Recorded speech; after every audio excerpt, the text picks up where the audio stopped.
Welcome to my class. In Microsoft Excel program, there are a number of financial functions given to us. Here a complete list of all financial functions is given to you. All financial functions listed here are discussed in separate video lectures. Let us start. इस particular video lecture के अंदर मैं financial management के अंदर दिए गए Fisher rate of intersection के point को डिटरमिन करूंगा। एक वीडियो के अंदर हमने फिशर रेट ऑफ इंटरसेक्शन के पॉइंट को एक्सप्लेन किया था, लेकिन इस पर्टिकुलर वीडियो के अंदर हम उस पॉइंट को डिटरमिन करेंगे। आइएगा मूव करते हैं एक क्वेश्चन की तरफ। इस पर्टिकुलर एक्सेल शीट के अंदर हमें एक क्वेश्चन दिया गया है, determine Fisher rate intersection point of two projects given below. यहां पर हमारे पास दो प्रोजेक्ट्स दिए गए हैं, A project and B project, जिसके अंदर पीरियड 0 के अंदर ये कैश आउटफ्लो है और 1 to 3 पीरियड के अंदर हमारे पास डिफरेंट कैश इनफ्लोज है। इसके बेस के ऊपर मुझे फिशर रेट इंटरसेक्शन पॉइंट को डिटरमिन करना है। सबसे पहले मैं इनके नेट प्रेजेंट वैल्यू और इंटरनल रेट ऑफ रिटर्न को कैलकुलेट करूंगा। This is equals to NPV, parenthesis start, rate given to us is 10%. I press F4 to lock it, comma. Value 1, value 2 और वैल्यू 3 के केस के अंदर मैं ये सारे कैश इनफ्लोज को दे दूंगा। Parenthesis close. इसके बाद मुझे कैश आउटफ्लो को देना है, ये ऑलरेडी माइनस है तो मैं यहाँ पर प्लस के सिंबल को यूज करूंगा और ये मैंने 18,000 के ऊपर क्लिक कर दिया। आई प्रेस एंटर, तो मेरे पास यहाँ पर प्रोजेक्ट ए का नेट प्रेजेंट वैल्यू कैलकुलेट होकर आ गई।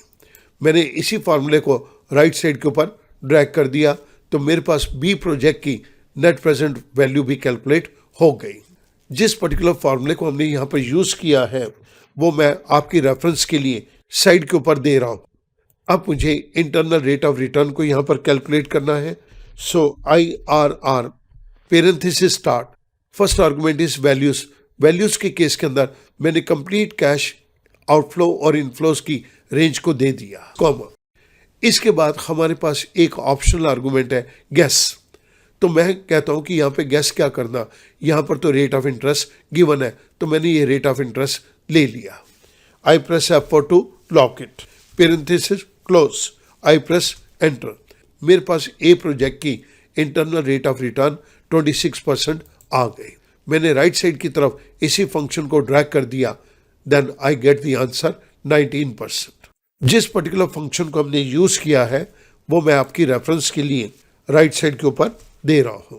अब स्टूडेंट मुझे यहां पर फिशर रेट इंटरसेक्शन पॉइंट को डिटरमिन करना है तो मैं इनके कैश फ्लोज के डिफरेंशियल को कैलकुलेट करूंगा।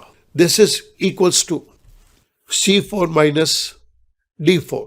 आई प्रेस एंटर। दोनों प्रोजेक्ट के अंदर वैल्यू 18,000 है तो यहाँ पे डिफरेंशियल 0 आया। मैंने फिल हैंडल को सिलेक्ट करके इसको ड्रैग डाउन कर दिया तो मेरे पास डिफरेंट ईयर्स के अंदर जो कैश इनफ्लोज का डिफरेंशियल है वो यहाँ पर आ गया। अब मैं इसके बेस के ऊपर एक IRR को यहाँ पर कैलकुलेट करूंगा। IRR, इसके अंदर मैंने ये कंप्लीट डिटेल्स को दे दिया। ये मेरे डिफरेंशियल का कैश फ्लो है जो कि मैंने यहाँ पर दे दिया, कॉमा। रेट ऑफ इंटरेस्ट मैं यहाँ पर 10% ही ले लेता हूँ। दिस इज ऑप्शनल आर्गुमेंट, पर मैंने यहाँ पर ले लिया। Parenthesis close, I press enter. मेरे पास एक आंसर आया 11.48%। This is internal rate of return of the differential. Student मैं इनको नीचे थोड़ा सा ड्रैग कर देता हूँ। Now this is okay. मैं यहाँ कलर कर देता हूँ। This is of internal rate of return of differential between these two projects inflows. अब मुझे ये पता चल गया 11.48% के ऊपर दोनों के NPVs बिल्कुल एग्जैक्टली सेम हो जाएंगे। यहां पर स्टूडेंट नोट करेंगे two methods gives conflicting result. Project A project के अंदर इंटरनल रेट ऑफ रिटर्न ज्यादा है और बी प्रोजेक्ट के अंदर NPV ज्यादा है। जब इस तरह के सर्कमस्टांसिस हो तो उस केस के अंदर हम इनके डिफरेंशियल का internal rate of return calculate करते हैं। अब मैं यहाँ पर रेट ऑफ इंटरेस्ट की एक रेंज को बना रहा हूँ। This is 5%, this is 10%। इसके बाद मैं यहाँ पर 11% ले रहा हूँ और 11% के बाद एक बारी मैं ये 11.48% ले रहा हूँ, 11.48। इसके नीचे 12%, 15%, 20%, मैंने फिल हैंडल को सिलेक्ट करके इसको ड्रैग कर दी, तो मेरे पास यहाँ पर 30% तक रेट ऑफ इंटरेस्ट आ गया। लेकिन हमने 11.48% का रेट ऑफ इंटरेस्ट भी यहाँ पर इंसर्ट किया है। अब स्टूडेंट मैं यहाँ पर ए प्रोजेक्ट की एनपीवी को कैलकुलेट करूंगा। NPV rate given to us is 5%, comma values given to us in project A, these are the values. I press F4 to lock it, parenthesis close, plus cash outflow, again I press F4 to lock it, I press enter। मेरे पास A project का 5% rate of interest के ऊपर NPV आ गया। मैंने fill handle को select किया और ड्रैग डाउन कर दिया। Now I choose the project B, this is equals to NPV rate given to us is 5%, comma क्योंकि जब मैं ड्रैग करूंगा तो ये रेट चेंज होना चाहिए, तो मैंने इसको रिलेटिव रेफरेंस में ही रहने दिया। इसके बाद हमारे पास नेक्स्ट आर्गुमेंट है वैल्यू 1, वैल्यू 2, तो मैंने ये कंप्लीट कैश इनफ्लोस की वैल्यू को दे दिया। I press F4 to lock it, parenthesis close, plus cash outflow, again I press F4 to lock it. I got B project NPV at 5% rate of interest. मैं fill handle को select करके इसको drag कर रहा हूं। Note कीजिएगा, इसको मैं कलर दे रहा हूं। यहां पर 11.48% पे आप देखिएगा हमारे पास ए प्रोजेक्ट और बी प्रोजेक्ट के अंदर जो एनपीवी का डिफरेंस है दैट इज नॉमिनल। अगर रेट ऑफ इंटरेस्ट 11.48% हो जाए then we are neutral in the selection of either project A और प्रोजेक्ट बी। सो मैं यहां पर एक स्टेटमेंट देता हूं, it appears that around 11.5% both projects have same NPV, this rate is known as Fisher rate of intersection. ये हमारे पास Fisher rate of intersection determine हो गया। If we have this rate then there will be no conflict of choice between the projects, तब हमें कोई conflict नहीं है, हम किसी भी प्रोजेक्ट को चूज कर सकते हैं। मैं इन्हीं सभी चीजों को सिलेक्ट करता हूं और आई गो टू इंसर्ट। इंसर्ट के अंदर मैं चार्ट्स में scattered with straight lines and markers को चूज करता हूं।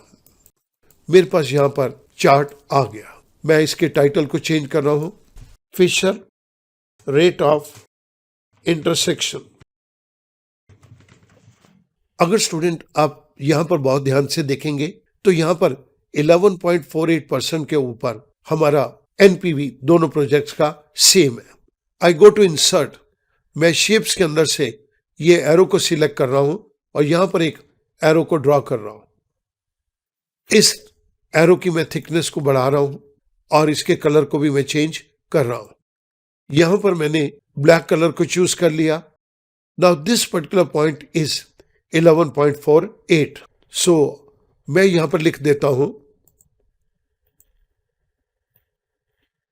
Fisher rate of intersection is 11.48%।